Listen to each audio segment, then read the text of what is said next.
Bom dia, senhor Belisário Arce. Bom dia, bom dia. Bom dia, senhoras e senhores, a todos os amigos aí da Associação Pan-Amazônia. Uma satisfação muito grande podermos interagir nesse final de manhã de sexta-feira sobre os assuntos que estão nos preocupando a todos em relação ao momento que o mundo vem vivendo com a pandemia da Covid-19 e, em particular, os relacionados à nossa Amazônia. Muito obrigado, general. Muito obrigado, general Mourão.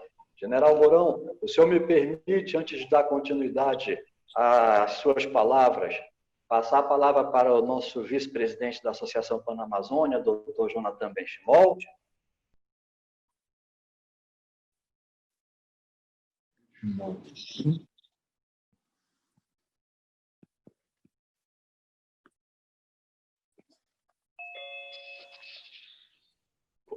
General Mourão, perdão, o senhor me ouviu, general? O senhor me permite passar a palavra para o doutor Jonathan Benchimol, nosso vice-presidente? Positivo, Belisário. Pode passar aí. Muito obrigado. Jonathan, por favor. Jonathan Benchimol, por gentileza.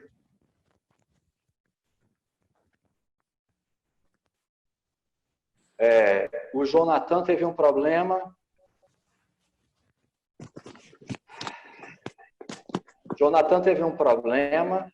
Então eu vou passar a palavra para a doutora Rosalia Arteaga para a sua saudação. Doutora Rosalia, por favor. Bom dia, senhor vice-presidente da República do Brasil. Bom dia para todos os membros da Pan-Amazônia. Eu agradeço o uso da palavra no meu portunhol.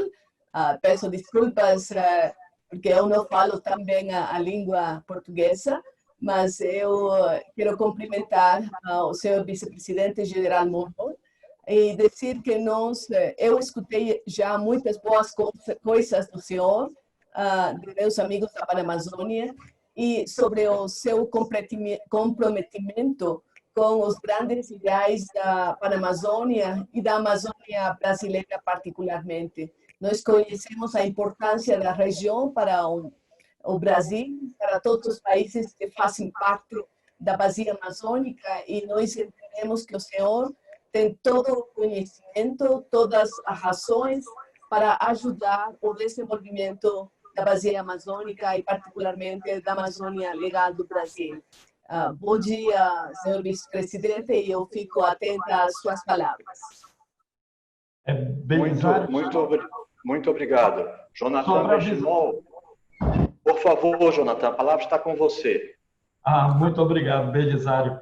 Lamento a todos o problema técnico, infelizmente, acontece. Jonathan, o general Mourão já está conosco. Perfeito. Senhoras e senhores, bom dia. É com grande satisfação que cumprimento respeitosamente e dou boas-vindas ao general Hamilton Mourão, vice-presidente da República e presidente do Conselho Nacional da Amazônia. Senhor vice-presidente, saliento que nos sentimos muito honrados pela sua deferência em aceitar o nosso convite para esta videoconferência. É de conhecimento geral sua vinculação à Amazônia, tendo fortes laços com a região em razão da origem familiar e a carreira militar, exercendo inclusive o comando da 2ª Brigada de Infantaria de Selva em São Gabriel da Cachoeira, no Amazonas. Ademais, Vossa Excelência sempre defendeu o desenvolvimento socioeconômico de nossa região. Em reconhecimento a essa dedicação, em 2019, a Associação Pan-Amazônia outorgou-lhe a medalha Grandes Amazônidas, uma singela, mas absolutamente justa homenagem. Senhor vice-presidente, em nome de todos os associados da Pan-Amazônia, aceite, por favor, nossos sinceros agradecimentos. Muito obrigado, Jonathan. Muito obrigado. General Mourão, antes de passar a palavra para o senhor me permite fazer uma breve apresentação da Associação Panamazônia. Positivo, Belisário. Pode prosseguir. Muito obrigado. Então, a Associação Panamazônia, há 10 anos, vem com a missão de promover o ideal de uma Amazônia próspera, né? E acreditamos que essa prosperidade só pode ser atingida por meio de uma agenda liberal na nossa região.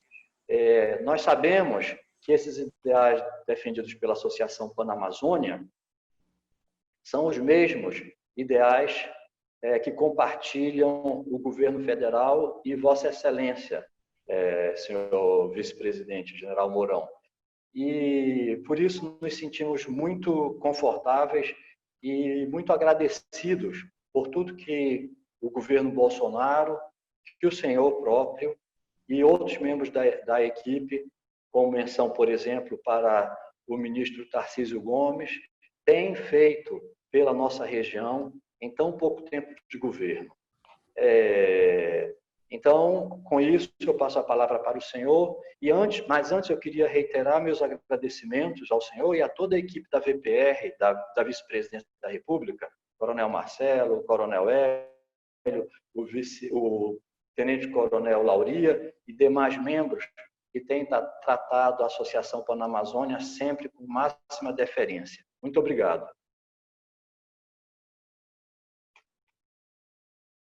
Muito bem. Meus agradecimentos aí à Associação Panamazônia, na pessoa do seu presidente aí, do doutor Jonathan Benchimol, pelas palavras iniciais dele, pelas palavras aí do Belisário, e para a senhora Rosalia Arteaga, su portunhol está estupendo, senhora. Obrigada.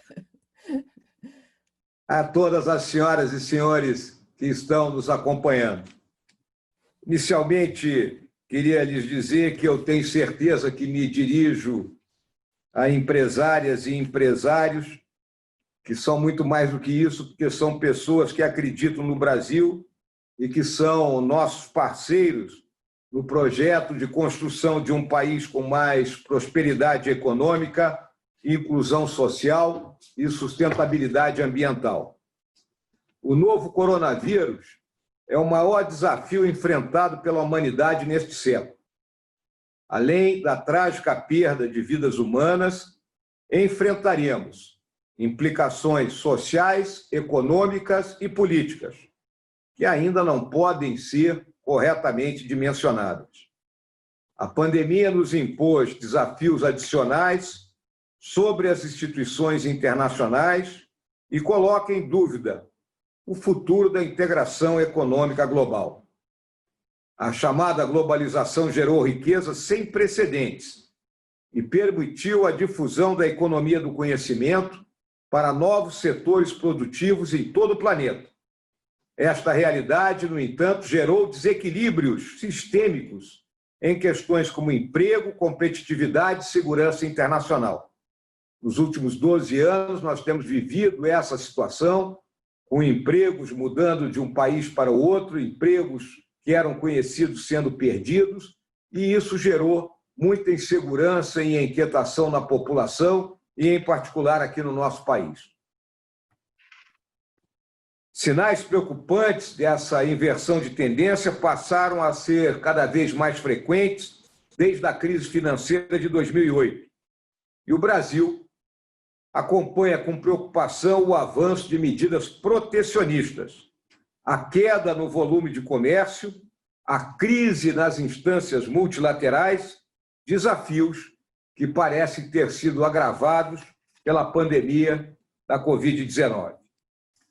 A resposta global à pandemia não contou com uma coordenadoria política global semelhante ao que observamos na crise de 2008-2009. A crise atual afeta cada país de modo distinto, mas não podemos perder de vista a necessidade de contar com mecanismos efetivos para o diálogo e a cooperação política e econômica internacionais. O Sistema das Nações Unidas, o G20, a OCDE, são plataformas essenciais para o enfrentamento de desafios coletivos. Mostram-se igualmente relevantes os arranjos estabelecidos mais recentemente em decorrência da convergência de interesses entre países emergentes. O BRICS talvez seja o principal exemplo entre essas novas articulações políticas, assim como seu braço financeiro, o New Development Bank, o NDB, que este ano passa a ser presidido por um brasileiro, que era o nosso secretário de Comércio Exterior, o diplomata Marcos Troirro. O mundo observa com preocupação a queda nos índices relativos à produção, comércio, investimentos e empregos. No Brasil não poderia ser diferente. As estimativas mais recentes convergem para um recuo da ordem de 0,5% no nosso produto interno bruto. Nos últimos dias, contudo, alguns economistas um tanto mais otimistas e analisando a reação que ocorreu aí ao longo da segunda quinzena de maio do mês de junho, começam a indicar que talvez a nossa queda no PIB seja menor do que esses 0,5%. Não obstante, o país está em condições favoráveis para a retomada do crescimento, uma vez que a gente consiga mitigar a atual crise sanitária, conforme apontam os números recentes da produção industrial.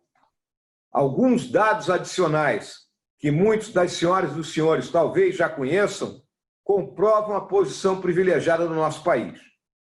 O Brasil foi o quarto maior destino mundial de investimentos estrangeiros diretos no ano de 2019.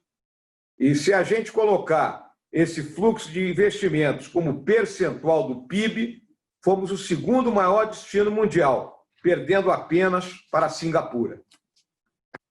Nesse primeiro trimestre de 2020, os investimentos estrangeiros somaram 19 bilhões de dólares, o que, em comparação com o ano que passou, no mesmo período, representou um aumento de 0,5%. O Brasil reduziu tarifas de importação e simplificou práticas aduaneiras relacionadas ao combate à pandemia. No mês de abril, o Banco Mundial destacou em seu relatório que a política comercial brasileira se situou entre as melhores práticas na gestão da Covid-19. O FMI também ressaltou as medidas emergenciais adotadas pelo nosso governo no enfrentamento da Covid-19, com toda a atenção ao equilíbrio fiscal. O Brasil continua a exibir dinamismo em sua corrente de comércio, o que constitui exceção entre as economias do G20. A título ilustrativo, faço referência às exportações do agronegócio, que somaram 31 bilhões de dólares no primeiro quadrimestre deste ano, um crescimento também de quase 0,5% em relação ao mesmo período do ano passado.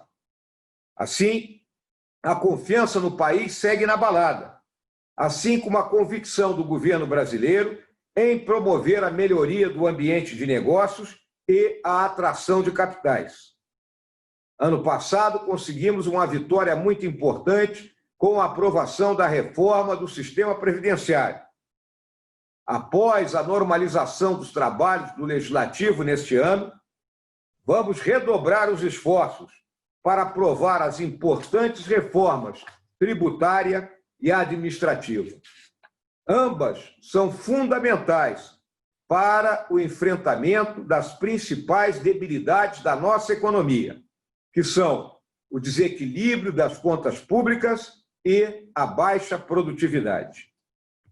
Em que pese o impacto conjuntural das medidas excepcionais adotadas em resposta à pandemia, o ajuste das contas públicas como prioridade restabelece a confiança na estabilidade macroeconômica do país. Será preciso reverter esse aumento significativo dos gastos primários, sobretudo os compulsórios.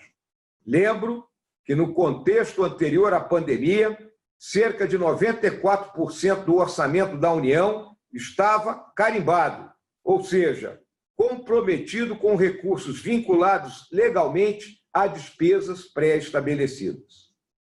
No campo da produtividade, seguimos comprometidos com a reforma tributária, a abertura econômica e a transferência de ativos públicos para a iniciativa privada. O Brasil tem hoje 208 empresas estatais federais, das quais 46 de controle direto e 162 subsidiárias. Com a venda desses ativos, temos um potencial de arrecadação de 150 bilhões de reais. Os efeitos econômicos da Covid-19 tornam também mais prementes a necessidade de priorizarmos a agenda de parcerias público-privadas e de concessões públicas. O Conselho do Programa de Parceria Público-Privada de Investimentos reuniu um portfólio de projetos, sobretudo em infraestrutura, com valor estimado em 350 bilhões de reais. Senhoras e senhores, aceitei o desafio de me candidatar a vice-presidente da República ao lado do presidente Bolsonaro, por acreditar em uma proposta de transformação profunda da realidade brasileira, que dê ensejo ao que o Brasil realize seu potencial de ser a maior e mais próxima democracia liberal ao sul do Equador. Esse objetivo não permite retrocessos.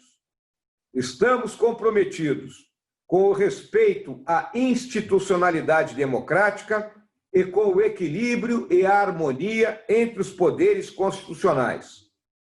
Procuramos construir uma economia de mercado livre da ineficiência criada por décadas de excessiva intervenção estatal em vários setores.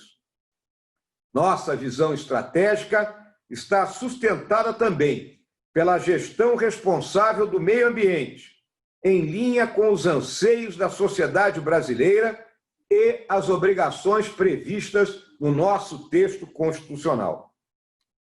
A sustentabilidade tornou-se elemento incontornável no Pacto Geracional do século XXI.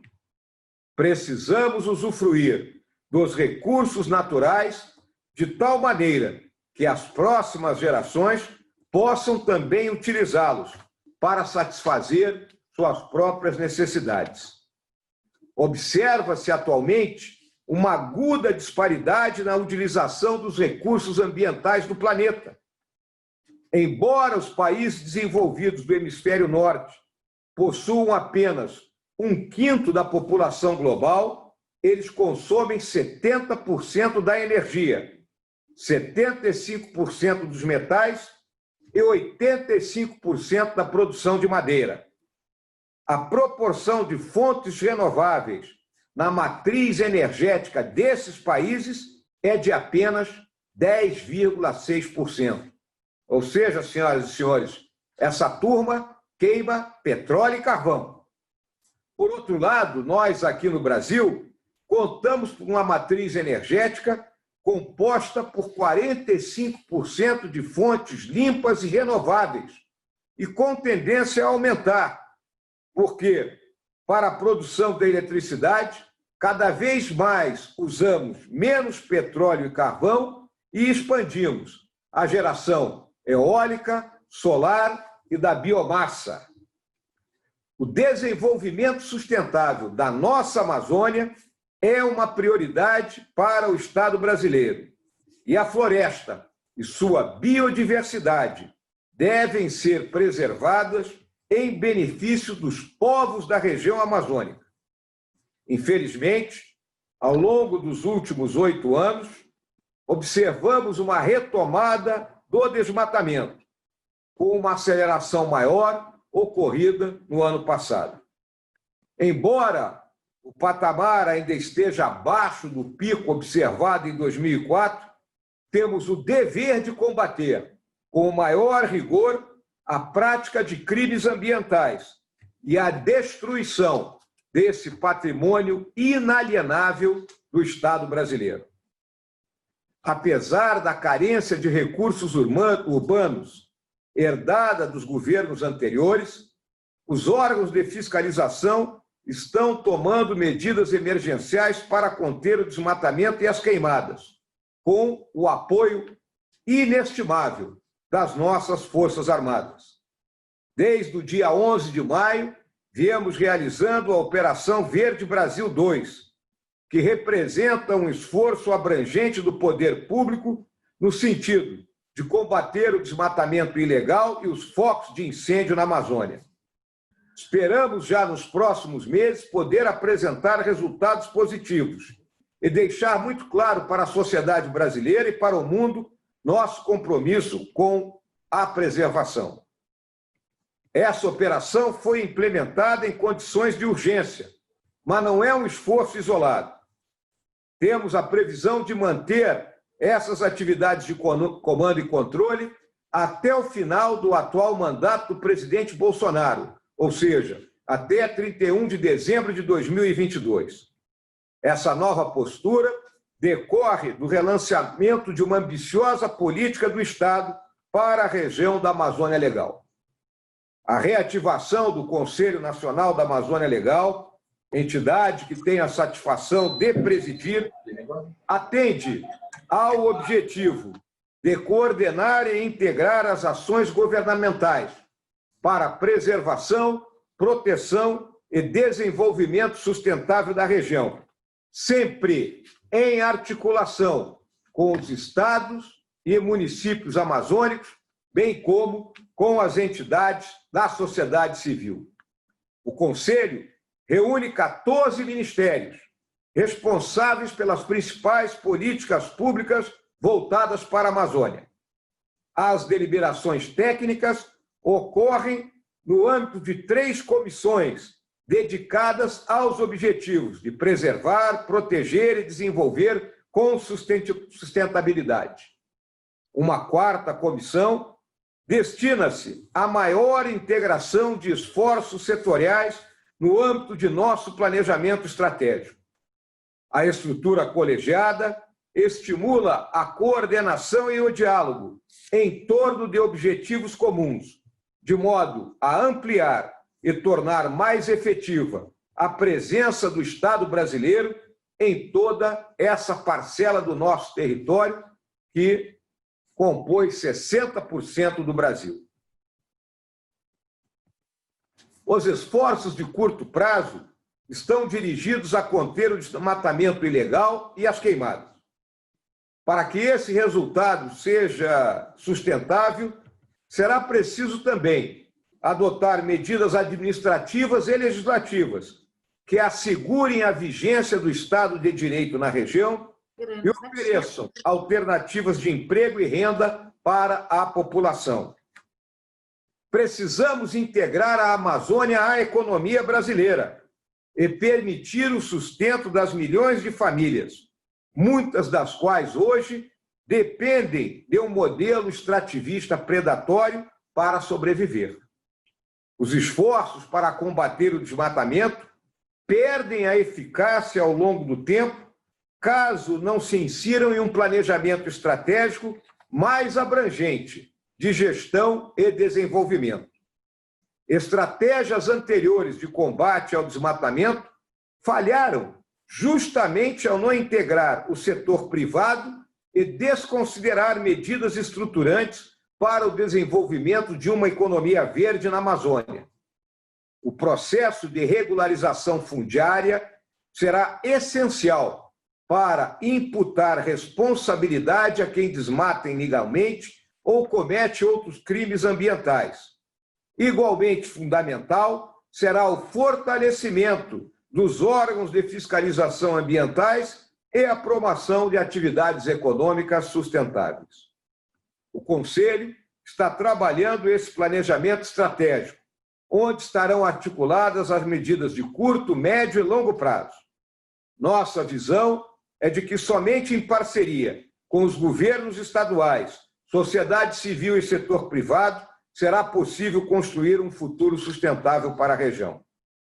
Acreditamos no potencial da bioeconomia e da agricultura de baixo carbono, além do pagamento por serviços ambientais e do mercado de títulos verdes. Segundo dados da OCDE, a bioeconomia movimenta no mercado mundial cerca de 2 trilhões de euros e gera por volta de 22 milhões de empregos.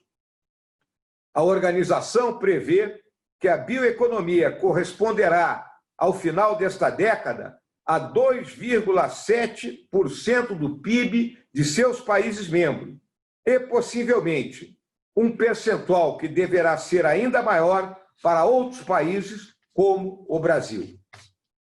O Estado pode atuar como coordenador, mas jamais como protagonista desse processo.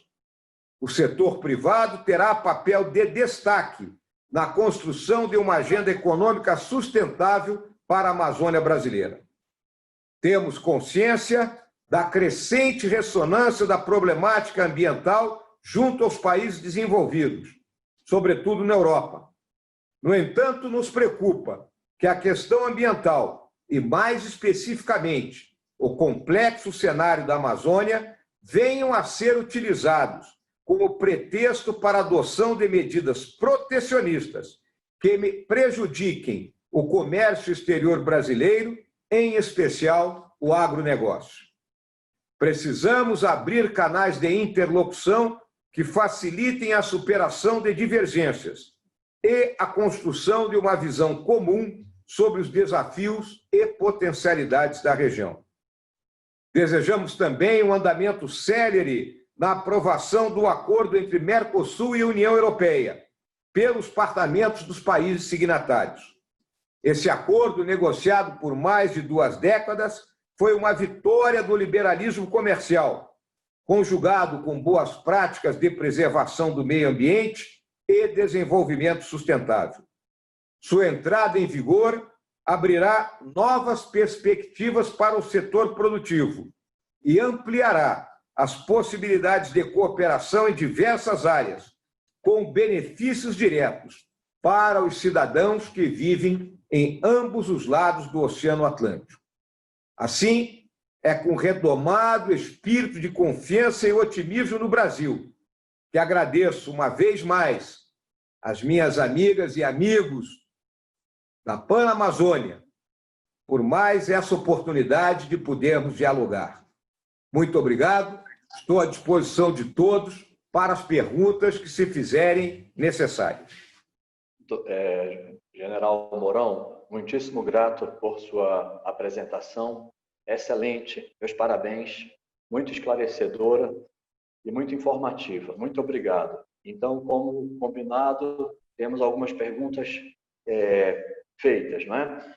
Antes disso, eu gostaria de fazer... Eu não fiz a nominata no início da reunião e não tem como nominar todos, então eu peço a compreensão de todos para isso, mas gostaria de registrar aqui a presença de algumas pessoas, se o senhor me permite, General Mourão. Nós temos um grupo hoje aqui bastante representativo da Amazônia. Temos grandes empresários do Pará, do Amazonas, de Rondônia, de diversos estados. Então, eu gostaria de registrar e peço compreensão dos demais por não poder citar todos, a presença do Dr. Jaime Benchimol, presidente da Afogás, grande liderança regional, liderança empresarial, Dr. Reinaldo Zucatelli, grande empresário do Pará, Irani Bertolini, presidente do grupo Bertolini, do senhor Adélio Barufaldi, né, do grupo Rovema, de Rondônia, o Dr. César Douto, diretor do Senai no Acre, o Dr. Munir Lourenço Júnior, presidente da Federação da Agricultura do Amazonas, o Dr. Carlos Xavier, presidente da Federação da Agricultura do Pará, o Dr. Hélio Rodrigues Araújo, presidente da Associação do Comércio e Indústria de Imperatriz, no Maranhão, o Dr. Marcelo Tomé da Silva de Almeida, presidente da Federação da Indústria de Rondônia, a ministra Maria Deise Camilo Jorge, chefe do Escritório de Representação do Ministério das Relações Exteriores na Amazônia, o Dr. Sebastião Campos, presidente da Federação do Comércio do Pará, o Dr. Felipe Dal Júnior, presidente da Rede Amazônica, e, perdão por não mencionar todos por questão do tempo, né? Então, com isso, eu passo as perguntas. General Mourão, a primeira pergunta foi formulada pelo Dr. Jaime Benchimol, presidente da Afogás. E a pergunta é o seguinte: nas últimas 3 décadas, a atenção do mundo e dos governos brasileiros se voltou para a conservação ambiental da Amazônia. A preocupação tem sido exclusiva com a proteção da floresta e dos povos ancestrais.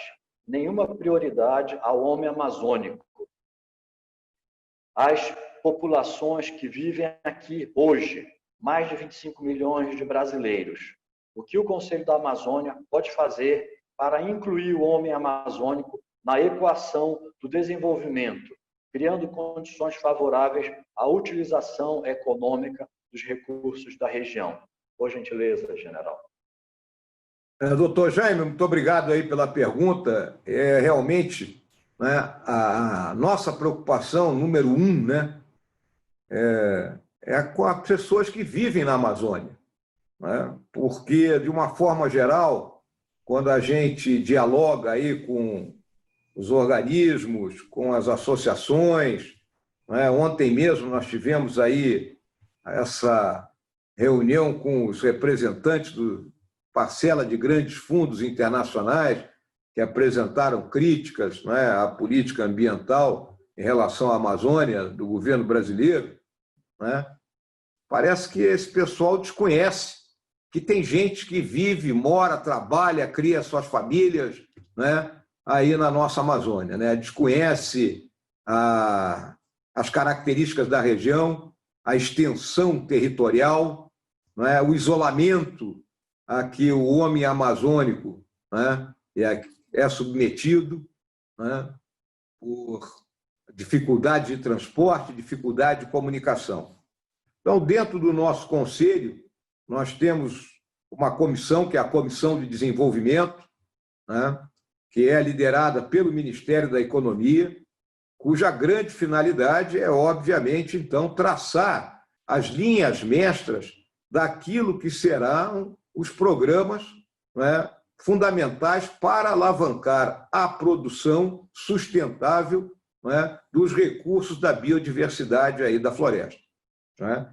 E aí aparece o grande fator, a bioeconomia, que eu me referi no meu texto, né, que hoje aí gira, né, algo como alguns trilhões de euros no mundo, né, tem mais de 20 milhões de empregos, né, e o Brasil tem a capacidade de alavancar isso mais, fruto do que nós temos em termos de biodiversidade da Amazônia. Então, temos que traduzir, né, as riquezas da floresta, né, em valor que possa ser, né, vendido, vamos colocar assim, não só para o resto do país, mas para o mundo todo e, obviamente, né, mantendo a nosso patrimônio, que é a floresta, em pé. Ela não precisa ser derrubada para que a gente, né, leve avante a exploração desses enormes recursos da biodiversidade.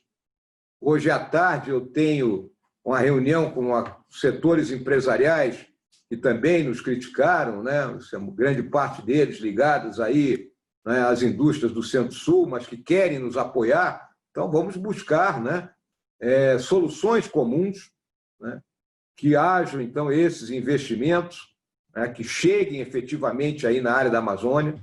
Nós precisamos de muito investimento em ciência e tecnologia. Nós temos aí o Centro de Biotecnologia da Amazônia, que tem uma estrutura física enorme, mas sem estar corretamente aproveitada. Então, acho que estamos dando um passo extraordinário agora, junto com o Ministério da Economia, no sentido de dar vida própria ao CBA, de modo que realmente aquelas instalações, né, frutifiquem e as pesquisas, né, e aí tem que entrar o setor privado, né, incentivando e financiando essas pesquisas para que os frutos dela atendam aos interesses de todos aqueles que vivem na Amazônia. Então, é essa forma como o Conselho está trabalhando e, obviamente, conta com as observações, com os auxílios, né, com as visões de todas as senhoras e senhores que vivem nessa região do nosso país. Muito obrigado, general. Posso proceder para a próxima pergunta, general?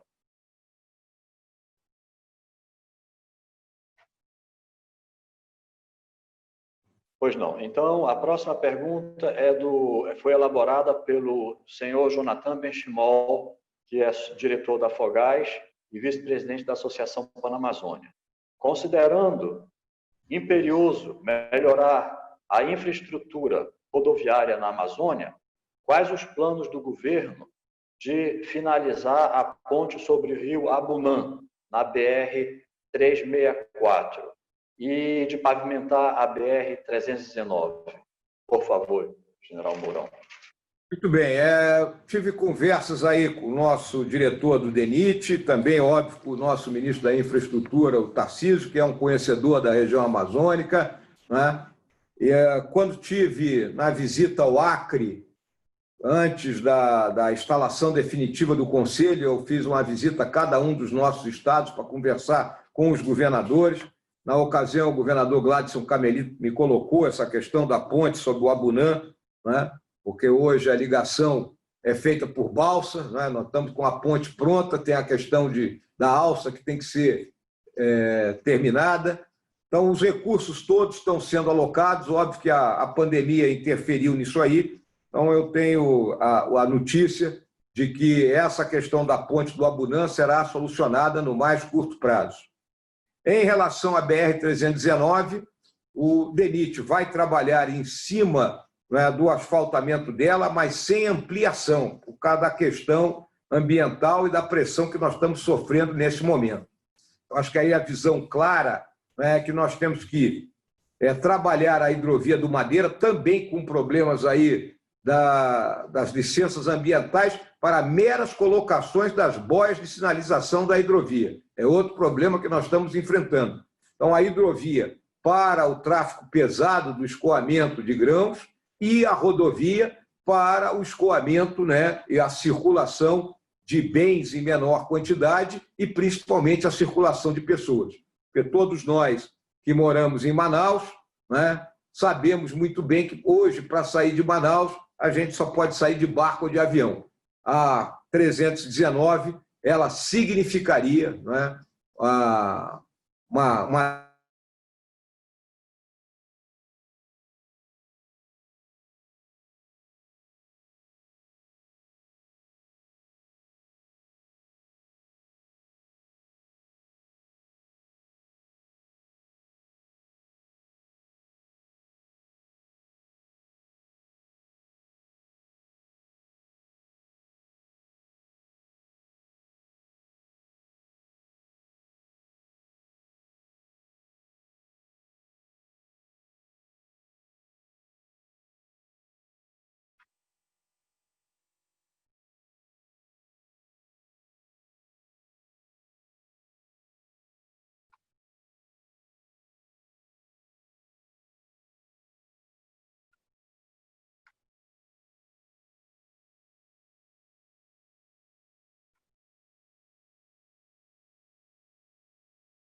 Alô, pessoal, acho que aconteceu algum problema de conexão.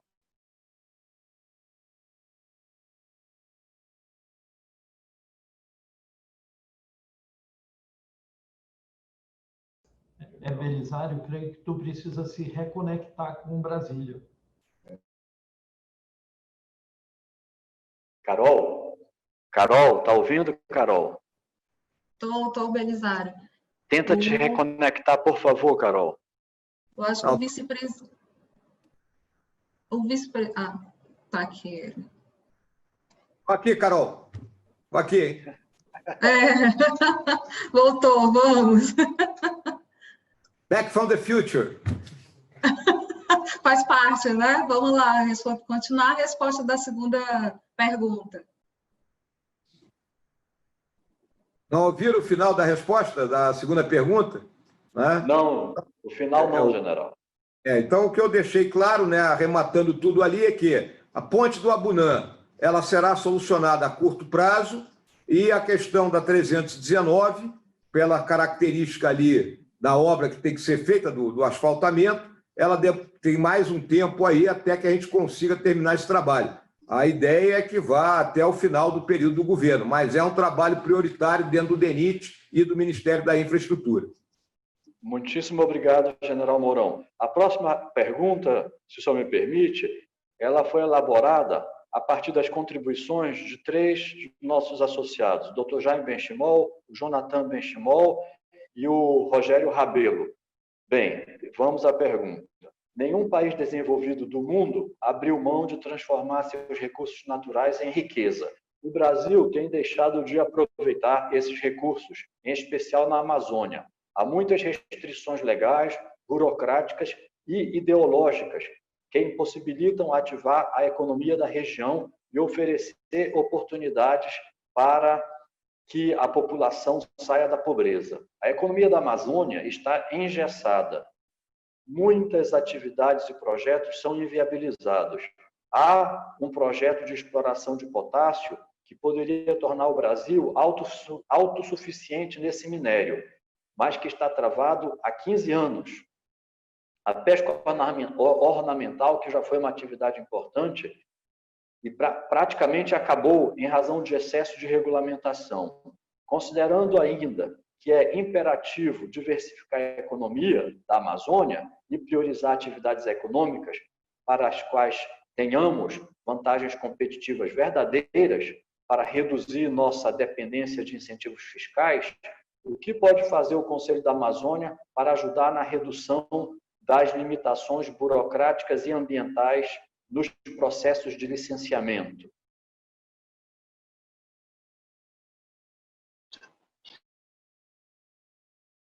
Essa é uma questão, né, que nós vemos discutindo há algum tempo.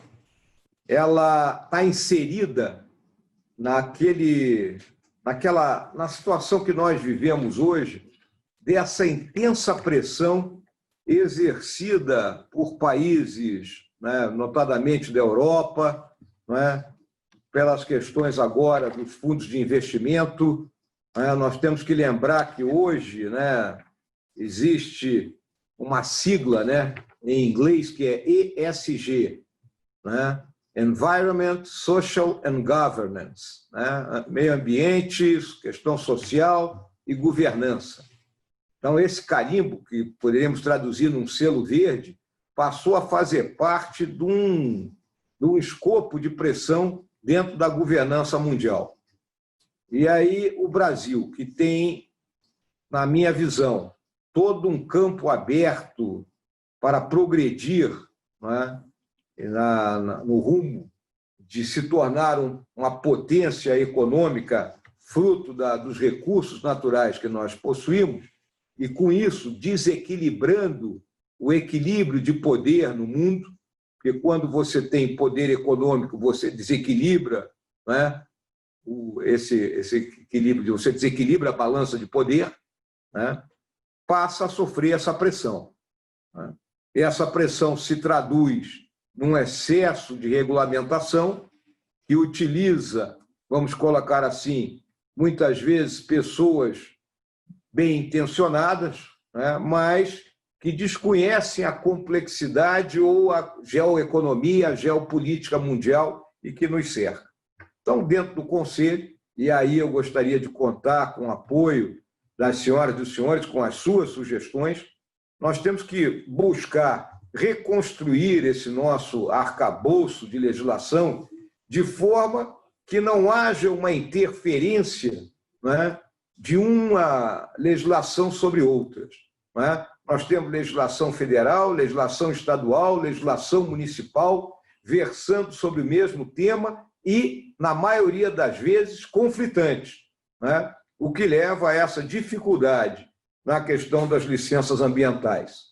Um caso específico aqui, citado aí pelos meus 3 amigos, pelo Jaime, o Jonathan e pelo Rogério, né, que é a questão do potássio, é impressionante. Há 2 anos que nós estamos discutindo a emissão da licença final para que essa mina possa ser explorada e, como consequência, o Brasil deixe de importar potássio para transformar em fertilizante, né? Ainda essa semana eu falei com o nosso presidente da Federação da Agricultura lá do Pará, o Xavier, e tocamos nesse assunto, né? Ele é importantíssimo aí para, né, baratear o custo dos insumos necessários à nossa produção agrícola, né? Então, eu vejo que dentro do Conselho, né, a comissão de preservação, né, ela tem que colocar essa discussão em pauta e nós buscarmos a melhor forma de haver uma convergência das legislações, de modo que, sem deixar de proteger efetivamente ou de preservar, né, a nossa floresta, né, nós tenhamos um caminho, digamos assim, simplificado, ou seja, não é um caminho que transgrida, mas um caminho simplificado para que qualquer um entenda o que tem que fazer de modo a se adaptar à legislação vigente, e não ficar perdido, né, numa série de meandros burocráticos que termina por levar o empresário ou a empresária à exaustão. Desisto, não quero mais empreender aqui.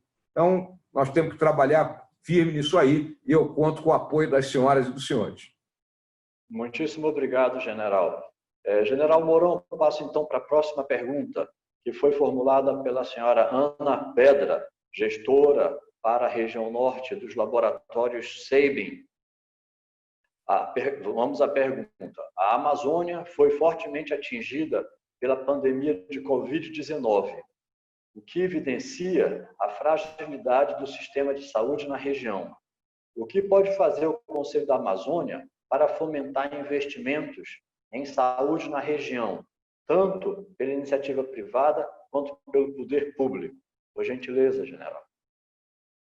Bem, doutora Ana, obrigado aí pela sua pergunta, né? A Amazônia ela foi impactada, né, no início aí pela pandemia, né? Nós sabemos que o nosso sistema público de saúde ele tem deficiências, né, carências, não só número de profissionais de saúde, quantidade de hospitais, insumos, né, equipamentos, né? Mas, por outro lado, né, se nós olharmos os números hoje, a Amazônia foi a que mais rapidamente se recuperou, né? Especialmente os dois grandes estados aí do Amazonas e do Pará, né, que viveram situação muito difícil, as duas capitais, Manaus, Belém. Manaus passou por um momento extremamente, né, difícil, né, um momento complicado, e hoje, né, está dando exemplo para o restante do país. E o que aconteceu para que se domasse, né, o vírus da Covid? Aconteceu que os investimentos chegaram, né? Chegaram recursos para que hospitais de campanha fossem construídos, para que leitos fossem contratados, para que hospitais que estavam aí com andares ociosos, né, entrassem em funcionamento. Pessoal de saúde foi deslocado aí para a região, insumos, etc. e tal. Então, a solução é muito simples, né? Agora, também passa pela responsabilidade dos gestores, né? Os gestores têm que ser responsáveis. Os nossos gestores de saúde não podem se dar, né, ao luxo de se perderem, né,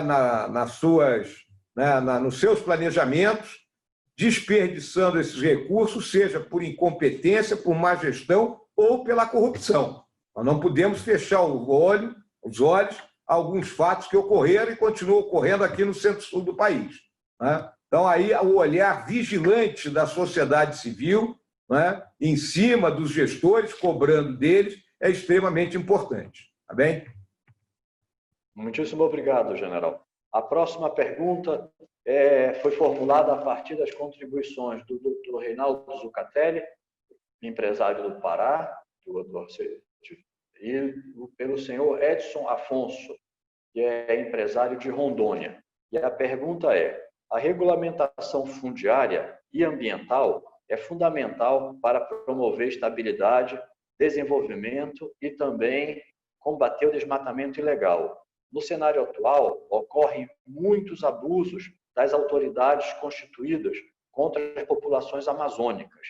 É comum, por exemplo, que agentes do IBAMA usem de truculência contra produtores rurais, com a destruição de maquinário e imóveis, até o absurdo de incendiar residências de famílias humildes, as quais perdem tudo e ficam em totalmente desamparadas, em grande vulnerabilidade social e econômica. O que o Conselho da Amazônia poderia fazer para promover alterações na legislação, assim como sensibilizar órgãos como o Ministério Público Federal, Tribunal de Contas da União, INCRA e IBAMA, de novo tratamento da questão agrária e ambiental na Amazônia, que leve tanto à promoção da segurança, do desenvolvimento econômico e da conservação das florestas. Por gentileza, general. Muito bem. A legislação, né, em relação aos quando se encontram pessoas cometendo ilícitos ambientais, né, em relação às máquinas, a legislação ela é clara. A primeira medida a ser adotada é a apreensão do material. Então, existe na própria legislação um rol de sequência de ações. Um decreto, né, presidencial emitido em 2008, se eu não me engano, ele autorizou a inversão, né, dessa sequência de ações, colocando a destruição como o primeiro pacote a ser realizado, né? Nós, aí na Operação Verde Brasil, na nossa diretriz, colocamos clara que tem que obedecer à lei. Então, de todas as formas, buscar apreender o material.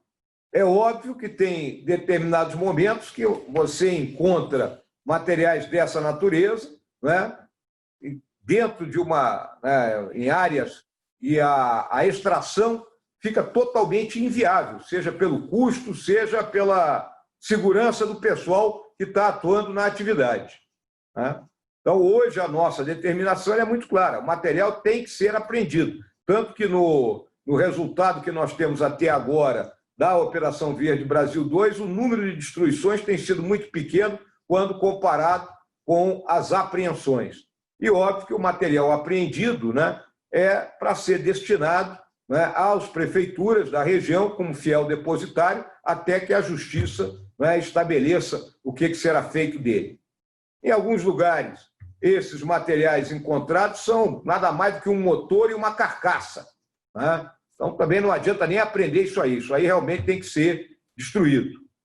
A gente tem que entender também, né, minhas senhoras e senhores, que o elemento que é encontrado, ou quem está, né, desmatando ou realizando outra atividade ilegal dentro de uma área de proteção ambiental ou dentro, né, de uma terra indígena, ele está totalmente irregular. Essa pessoa está cometendo um crime, as pessoas têm que entender isso. E aí voltamos à questão da regularização fundiária, né? Está lá dentro do Congresso, o PL 2633, né? Iniciou como a MP 910, né? O PL hoje, o que ele coloca muito claramente? Ele coloca que as propriedades rurais de 1 a meia dúzia módulos, né, terão a sua titulação concedida por meio do sensoriamento remoto, né? O INCRA / Ministério aí da Agricultura estão se preparando para realizar isso aí, uma vez que o PL seja votado. Isso não significa que as demais propriedades não serão regularizadas. O que ocorre é que nessa faixa nós regularizamos praticamente 90% das propriedades em termos de quantidade, tá? Ficando 10% em termos de quantidade, mas não de extensão de terra, serão maiores, né, para serem regularizadas pela inspeção visual, a inspeção em campo, né? Então, é a solução melhor que nós podemos ter no momento, porque eu regularizo 116 mil propriedades sem ter que ir lá no terreno, e as outras, né, com o número de fiscais que eu tenho, então eu tenho perna para cumprir isso aí. Se nós não fizermos a regularização fundiária, o que ocorre muito claramente, e as senhoras e senhores sabem disso: esse pessoal não tem acesso a financiamento, não tem acesso à assistência técnica, ele vai explorar a terra de forma predatória. Aí ele está num assentamento que do lado é uma terra indígena, que vive meia dúzia de indígenas lá dentro, vamos colocar.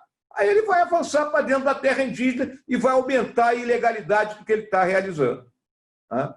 Então, eu tenho essa visão muito clara, todos nós aqui dentro do Conselho também vemos isso, né?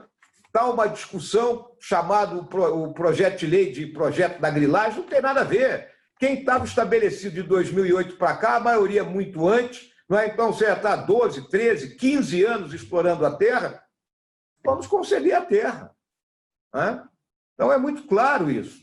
Né? De nada vai adiantar nós continuarmos aí com 50 milhões de hectares de terra, que são terras públicas, porque não são nem unidade de conservação, nem terra indígena, que não temos condições de controlar isso aí, né? E deixam de ser exploradas, e, obviamente, exploradas com racionalidade dentro da nossa legislação ambiental. Então, nós temos conversado, colocado, posto diretriz em relação à forma como os nossos agentes têm que agir nessas operações, né? De modo a, voltando à questão do equipamento, apreende o equipamento e entrega para a Justiça, que aí distribui para a prefeitura mais próxima.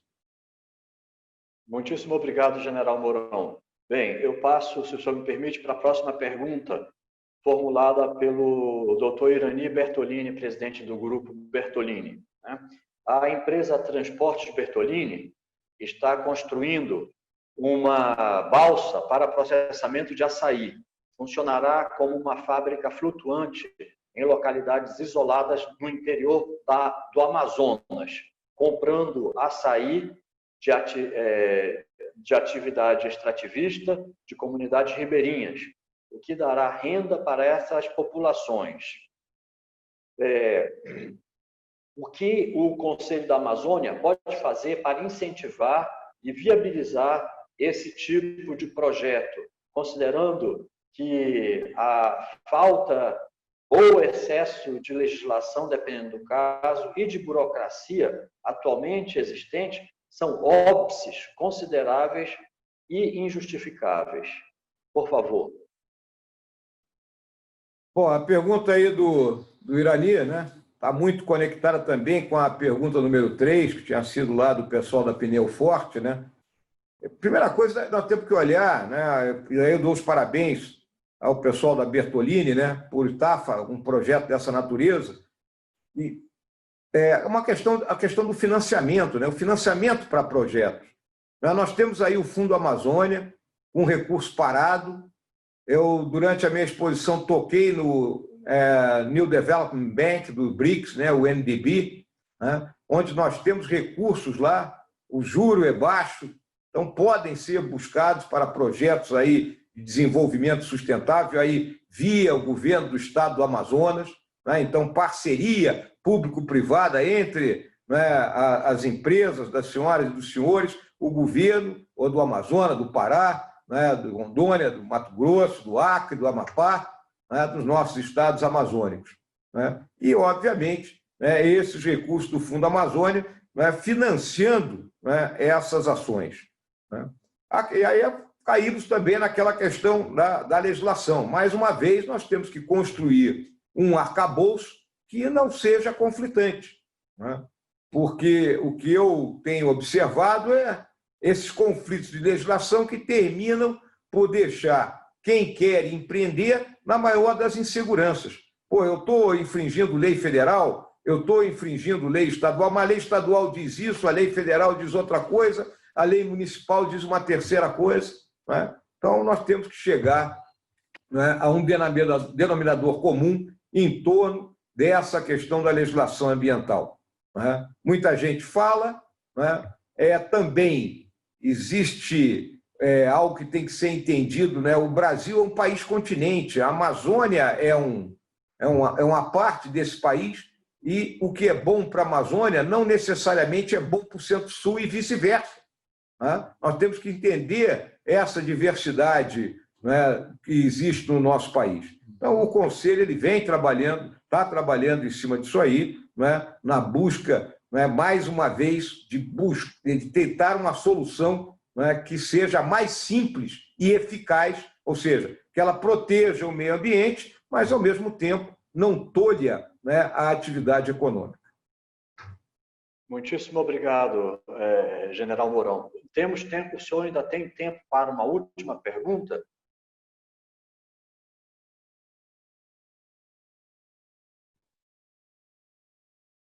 Positivo. Positivo? Então vamos lá. Essa pergunta foi formulada pelo senhor Paulo De Carli, que é sócio-diretor da empresa Desana Mining. Ele é um empresário amazonense, mas atua em Roraima e em Georgetown, na Guiana, República Cooperativa da Guiana. Vamos à pergunta. A República Cooperativa da Guiana está passando por uma verdadeira revolução econômica, em razão da exploração do petróleo. A projeção é que em 2025 a produção alcance 1 milhão de barris por dia. A Guiana está a apenas 100 quilômetros de Boa Vista e 800 quilômetros de Manaus. Com efeito, a Guiana poderia ser uma saída logística para toda a Amazônia Ocidental. Para tanto, seria necessário fortalecer a cooperação governamental em vários níveis entre o Brasil e a Guiana. Essa relação bilateral poderia ser muito benéfica para o Brasil, em especial para a Amazônia.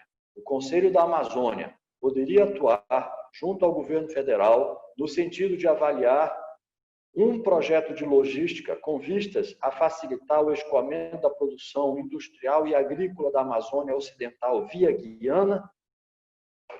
Por favor. Tudo bem. A primeira reunião do Conselho, que ocorreu em 22 de março, nós tomamos ali 7 decisões com objetivos prioritários.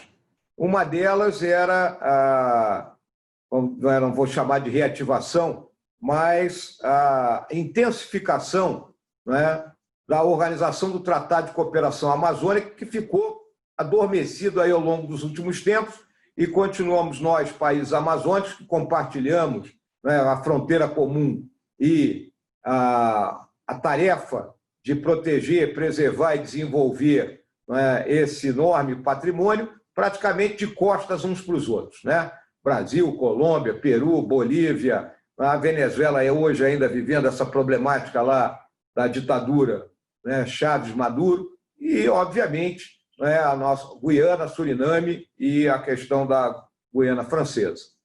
A Guiana, né, ela descobriu petróleo aí nessa região que é uma região contestada com a Venezuela, né, aquela porção oeste da Guiana, conhecida como região do Essequibo, né, é uma área até hoje em contestação pelo governo da Venezuela, né? Se as senhoras e senhores olharem um mapa da Venezuela, ele sempre aparece esse trecho ali, né, de forma achuriada, como algo que deveria pertencer ao território daquele país. E essa questão do petróleo vai exacerbar essa disputa, né, principalmente porque nós sabemos que ali no nordeste da Venezuela, no delta do Orinoco, onde tem a Península de Pária, é uma das grandes fontes do petróleo venezuelano, e se diz que esse petróleo também é achado na região do Essequibo, fazia parte, não é, dessa província petrolífera. Bom, feita essa digressão geopolítica, né, para que a gente tenha noção de tudo que está envolvido, né, é óbvio que nós temos que ter uma ligação melhor. Isso aí é um anseio antigo.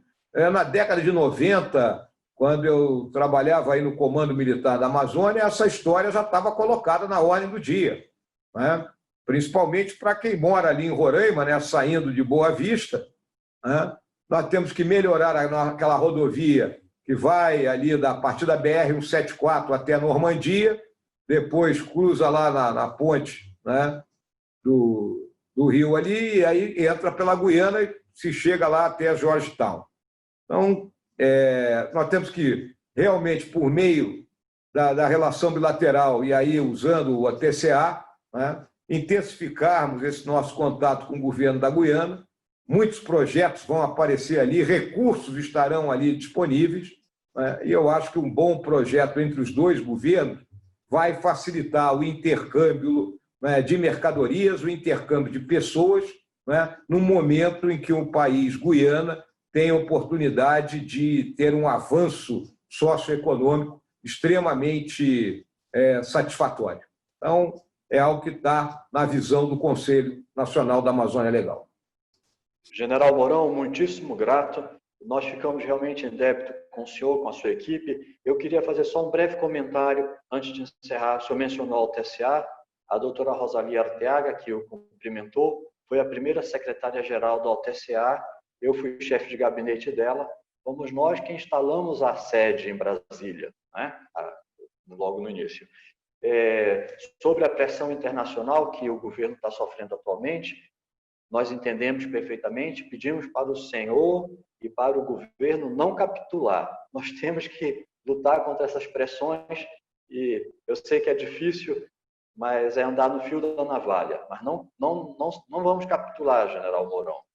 E, bem, finalmente, em março, nós entregamos uma carta em mãos ao coronel Marcelo, que deu encaminhamento no qual nós pedimos consultamos a possibilidade da Panamazônia participar de alguma forma, como observador, ou de alguma maneira, do Conselho da Amazônia, né? E, posteriormente, nós recebemos um ofício assinado pelo general Leme, o seu chefe de gabinete, no qual ele nos informou que isso estaria à nossa disposição, que sim, que eventualmente vocês nos convidariam para as reuniões. Então, nós gostaríamos de reiterar essa nossa disposição de contribuir, caso lhe pareça oportuno, para os trabalhos do Conselho Nacional da Amazônia. Eu acho que é importante que indiquem um ou dois representantes para, como convidados, né, participarem da Comissão de Desenvolvimento, né, que é onde eu vejo que a contribuição das senhoras e dos senhores seria mais importante. Em relação a não capitular, né, acho que nós temos que entender o que ocorre no mundo hoje, e algo que eu compartilho aqui com as senhoras e os senhores. Ontem, né, nessa reunião que nós fizemos com os representantes dos grandes fundos, eu digo que é a primeira vez, né, que um Estado-nação, em vez de dialogar com outro Estado-nação, tem que dialogar com representantes, não é, do capital internacional. Então, isso é algo que tem que ser pensado, né? É uma mudança de paradigma, né? É algo que me preocupa muito, porque sai daquilo que é o entendimento das relações internacionais, né? Mas entra naquela pressão que parte da Europa, parte de dentro da Europa Ocidental, principalmente, né? Sobre essa marca que eu citei ali, o tal do ESG, né? Que hoje se torna um instrumento de pressão. Então, as senhoras e senhores, vejam bem, né? Um governo constituído, né, no intuito de não perder investimentos que são fundamentais para o país, né, se vê obrigado, ao representar o seu Estado-nação, a dialogar com o capital internacional. Isso é um paradigma que muda e que nós temos que ver como é que nós vamos, né, levar isso adiante e até onde nós vamos aceitar, né, determinadas interferências dentro daquilo que nós consideramos o direito soberano do nosso país. General Mourão, mais uma vez, muitíssimo grato. Eu queria reiterar para o senhor que pode ter certeza que neste grupo da Panamazônia todos temos pelo senhor grande admiração e muito reconhecimento e gratidão pelo que o senhor tem feito pela Amazônia. E na nossa modéstia posição, na nossa humilde posição, saiba que o senhor pode contar com nossa amizade e com nosso apoio. Muito obrigado. Obrigado aí a todas e a todos. Muito prazer em poder rever alguns amigos aí, né? Já fazia algum tempo que eu não via.